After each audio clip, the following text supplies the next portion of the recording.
po sa inyo kasi po yan ay package ng 100 units po talaga. Okay, so anong sinasabi mo dito na para bang in-advance mo na yung 100 units, yung kanilang 350,000? Kasi kung pagbabasehan namin yung sinabi mong 14 million na binigay mo sa kanila, para bang nakikita namin package kasi kung titignan mo, yung sa 40 units, ako, binabalanse ko kung 500, kung 40 units yan, dapat ang ginastos lang natin sa lahat ng mga requirements na tinatawag natin documentary stamp tax, mga BIR, yung mga chattel mortgage, insurance, lahat yan, aabot lamang yan ng almost 4,000, 4,500,000. Kung 4.5 million lamang yan, so kung accounted na yung 6.4 million, that is 10 point, almost 10.9 million. That is 11 million. At kung pag-uusapan natin mga 15 million, we are trying to find out nasaan yung 4 million. Sana lang ginastos yung 4 million. And that's the reason why we wanted to ask also. Kasi kayo yung mga nag-complain. Ano yung kino-complain ninyo na sinasabi nyo nawawala? Tell us. Kasi nga, nagugulan kami. Kung mayroong financial statement dito in accordance to our chairman, na lumalabas yung 6.4, nasa financial statement naman pala. Sige. At kung may gastos, yung 4 million, nakaka-account siya sa financial statement, then we are not looking for any lost money. But if the 4 million is not reflected in the financial statement, then you have a problem. Sige. Sandali. Sige, Mr. Chair. Bago po kayo sumagot, let me inform the body that they have a verified complaint submitted to this committee, which we will refer to the Cooperative Development Authority after this hearing. Para alam nila. Mayroon na po silang official complaint. Please, pakisagot yung katanungan ni Honorable Fernandez. May I be acknowledged po, Mr. Chair? Yeah, my name is Rowena Ramos, and I am one of the 9 complainants po. Contrary to what they're saying, na wala silang... Please tell us your position in the cooperative. Okay. I am just a member of the cooperative, but I am a member of the technical working group of the organization. Before that, I would like also to ask, if I may be allowed to ask, sa CDA po. Sagutin niyo muna yung sige. tanong ni Juan. Okay Kami po, lang sir. po ang pwedeng magtanong eh. Okay, sir. So, there is 3.86 million that has been paid by Mahindra that has not been entered in the books of the audited financial statement. Okay. And then, as we have gathered information, we do not have the data, but according to BIR and ROD, approximately about 700,000 also will be expended on those 2 accounts. So bringing it more or less to 4.6 plus 7. So it's about 5 point something that has been paid. But beyond that. Okay. Yes, sir. Okay, so 3.8 ang sinasabi mo na binigay ng Mahindra. Yes, sir. And another 700,000 ba yan? Approximate, sir. That's what so more we or gather. less, that is 4.6. And in my account, nagtatama siya. 10.9, 4.5 million yung requirements ng sasakyan sa mga insurance lahat, and 6.4 doon para sa government subsidy, which is 10.9 ang totality. So ngayon, yan yung sinasabi mo, yung 3.8 na yan na nanggaling sa Mahindra. So ngayon, Chairperson, Raul Asuncion, so kung meron nanggaling sa Mahindra na 3.8 plus 700, that is 4.6. Nasa financial statement nyo ba yan? So yan yung missing na 4.6 na sinasabi natin sa totality ng almost 14 to 15 million that Mr. Alpha Martinez is trying to tell us. But, of course, we are giving the benefit of the doubt that the 4.6 is in the book of accounts. Tell us, nandun ba? Your Honor, ang sasagot po nito si Julie Tablan, yung manager ko. Kasi siya po yung nasa operations. Julie Tablan, please. Madam Tablan, you recognize? Have you taken your oath? Opo, sir. Thank you. Hello po. Yung pong 3.8 po is binayaran na po yan lahat ni Mahindra. Wala po kami nilabas po na pera. Nung nabail po namin yung mga units, wala po kami, sir, nilabas na pera from co-op. So si Mahindra na po, sir, lahat nagbayad. Ano yung sinasabi ninyo na na binayad ng Mahindra yung 3.8. Opo, No, no, no, naka-note naman po. I'm not asking you. Opo. Sila. Ano yung sinasabi nyo na binayad ng Mahindra yung 3.8? Andito po, Sinong nagbigay ng external audit? Sino nag-conduct ng external audit? Sino nag-conduct? Can you ah, kindly give us that documents? say, Meron ako. Pakita mo nyo sa amin yung 3.8 dito. So basically, kung pag-uusapan natin yung totality ng 14 million, nagtatama yung 4.6 na nawawala. Sige, tell us yung 3.8 and ano. Para maliwanagan kami. Okay, we have, andito ang land bank, no? So, Kasaupuan mo iha. So we will be confirming coming from the land bank, a total non-finance charges 3.8. Can you kindly confirm to us if this 3.8 was 3.8 ba o 3.6 to? 3.6, sir. Land bank, can you please come over here so you can see the documents? Ay, oh, sorry. You are required Yes, sir. to Mr. ask Chairman. questions because this hearing will end I up know, at Mr. Chairman. 1400 hours I think, because of the caucus. Mr. Chairman, I think this pertains to numbers, no?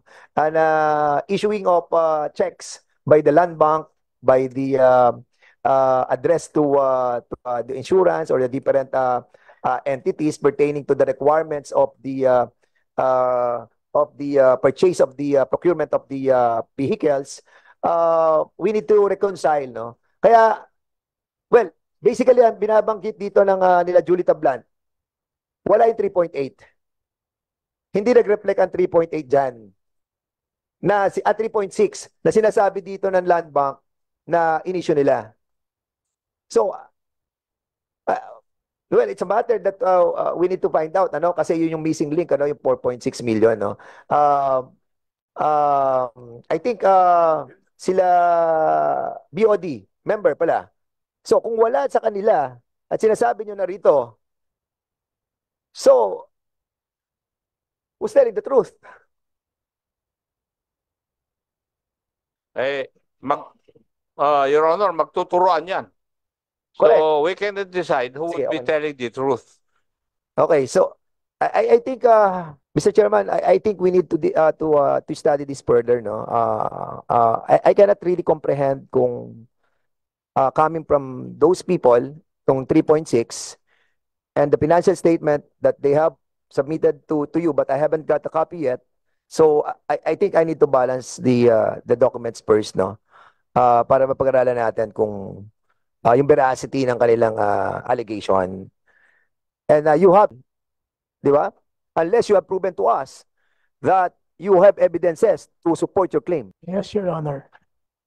So can you submit to us? Meron ka bang mga claim na ebidensya para sabihin sa amin na talagang nagbigay ka sa kanila? Pwede po Kasi it's a matter of your the truthfulness of your claim that you have given 14 million pero kung wala kang mapapakita sa amin that you have given that 14 million, di ba? Opo. You're lying.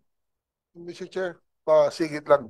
So tell us, Mr. Alpha Martinez, meron ka bang hawak? Wala. Meron po, Your Honor. O asan? Pakita mo sa amin, anong hawak mo na meron ka ebidensya against them? Para paliwanagan na tayo dito. Kasi kapag nagsinungaling ka dito, may kalalagyan ka. Sandali. Bigay mo sa amin ebidensya mo. Huwag mo na kami pahirapan. Bigay mo na ebidensya para malaman natin kung sino nagsisinungaling. Ikaw o sila. Hindi, ano muna, sabihin mo, ano ebidensya mo? Ang mga evidence ko lang po ay mga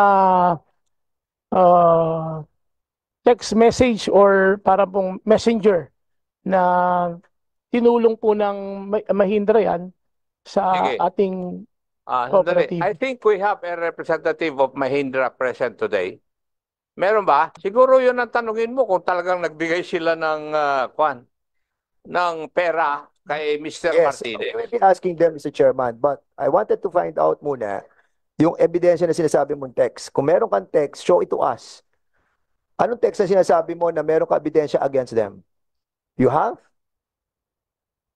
Yes, Your Honor. Can you show us? Pwede ba ako? Sino ang ka-text mo? Si Miss Julie Tablan po. Julie Tablan. Julie Tablan, nagte-text ba kayo ni Mr. Alpha Martinez? Or para po dun sa pambayad po ng RD at saka TPL at saka po yung BIR. At tinanggap mo nandito lahat po ng perang yon. Opo sir, almost mga 900 plus di po. Tinanggap mo pala. Humawa ka ng batch po pera. sir. Your Honor, Resibo po please lahat, wind sir. up.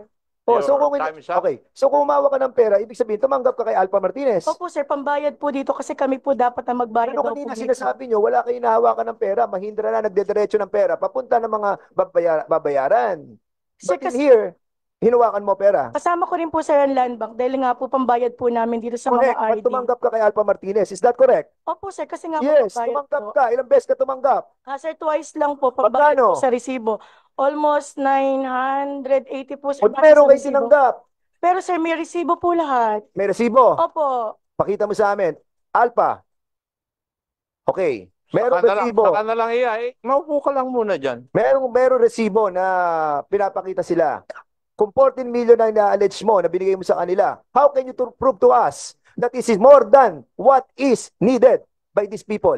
Your Honor, may I uli po. Kaya nga po ako humihiling kanina pa ng kung pwede ko pong ilahad kung saan po napunta yung 14 million. Sige, okay, go ahead. Sige, lahat mo sa amin para makita natin. Mahindra, habang nagko-compute, Hindi, meron ako. would you admit na nagbigay kayo ng 14 million sa kay Mr. Martinez? Magandang tanghali po, Honorable Have Chair. you taken your oath? Kino-compute ni Mr. Martinez. Totoo ba na nagbigay ng Mahindra ng 14 million sa kanya? Good Yes or afternoon. no? Sige. So, in other words, you're telling us that you cannot answer questions here. Yes po. Okay, thank you. Mr. Alpha Martinez, Please wind up, Your yes, Honor. you were telling us that they gave you money. So, Mahindra, hindi sila nagsasalita. This is not the right person to speak up. They issued something to you para masabi mo na nagbigay ka sa kanila. Kung ikaw ang agent nila, have they given you something for you to give them? Yes, Your Honor, meron Ano po. binigay nila? Cheque ba yan? Cash ba yan? What? Yung po, binigyan din po nila ako nung summary nung naging transaction ng Cheque, cash. yung iba po cheque. Yes. Okay. Your Honor. Cheque silang binigay sa log. We need to find out from Mahindra. The right person, we will be invite. Mr. Chairman, can we invite the right personality in the next hearing? We will, Your Honor. And for your information, Yes, sir. si Mr. Alpha Martinez, as I've said a while ago, siya ang unang nag-finance doon sa mga pangangailangan ng kooperatiba. Yes. Yes, Your Honor. Kaya nga in tranches yung bigay ng Mahindra eh. Hindi one time. Tama? Yes, Your Honor. Oh. Kaya alam ko yun. So I think with that, Mr. Chairman, we have to, Mr. Chair. because it's already 12:15 and I'm consuming a lot of time already, and I'm really sorry Yes, about yes. this, but we are not satisfied with what is happening right now, Your Honor. and we need to ferret out the truth about this. Yes. And Mr. Chairman, I will be Hindi. The committee will schedule a hearing para tingin lahat ng reklamo lang ng mga kooperatiba. yes, Mr. Chairman, please. Kasi Para doon na lang natin. Kasi nadidelay yung ating, hindi tayo makamove forward Yeah. sa problema ng correct. programa eh. But I have to remind everybody that there is a missing 4.6 million here, not accounted by the cooperative. And that's the reason why yung corruption na sinasabi ng speaker, malamang dito nang gagaling. At malamang hindi to sa iisang kooperatiba at nangyayari sa lahat. And that's the reason why we need to ferret the truth out of this. Maraming po salamat, Mr. Chairman. Hindi po magtanong po sa inyo. Ano po? Hindi, Mamaya po ulit kay Bob. hindi kayo pwede magtanong. Hindi po. Ipatanong niyo Lahat lang kay Honorable Manuel. Kasi tungkol naman po doon sa kuwan, doon niya po sa Showcase na yan, pag nag-hearing, nagbabayad din po ng 2,000. Ganon po yan. Totoo po yan. Kahit pa ho kayong bumaba sa kababaan, gayon ho, pinangyayarihan. Tapos ang isa pa ho nito, naglabas ho kayo ngayon na para ho kami makapagrehistro. Ang tagal naman ho lumabas ng confirmation. Sana naman ho yung tuloy na. Suspend muna natin.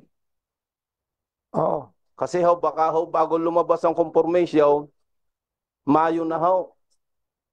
At yun naman nung nahuhuli, kaya hindi ho makarehistro, ay lagi hong sinasabi, hindi ka makakarehistro, hindi ka nakakonsolidate. Yung gano'n ho itama. Sana naman ho, sa harap ho ng atin hong kongresista, wala ho kami pwede sa probinsya na malapitan para kami hindi ho pumunta rito na siya ho namin makasama sa LTFRB. Parang ang nangyayari ho, kaya lang ho magkakaroon ng ganito hong tanungan kung pupunta ho dito. Ay kami naman ay taga-probinsya. Hindi, iba to. Ay di dapat naman ho, biga ho yung pulis, may pwedeng humuli. Sa kanila wala ho magtanong eh. Saka lang ho natatanong ang LTFRB pag naririto. Pero pagdating ho sa radio, sila ho ang hari. Yun ho ay tunay. Tayo ho ay pare-pares na tao. Gusto rin ho namin mabuhay. Eh pag kami walang makain, magpare-parehas na ho tayo. Yan ho ang pinakamabigat ho mayayari. Kaya sana naman ho, hindi man ho kami nakakonsolidate, kaya ho namin bumili ng bagong sasakyan. Basta ho yaring jeep. Kaya ho namin bumili individual. Kayang-kaya ho namin. Kahit pa ho yan ay utang. Pero nung sumama sa korporasyon, ay napapakabigat ho.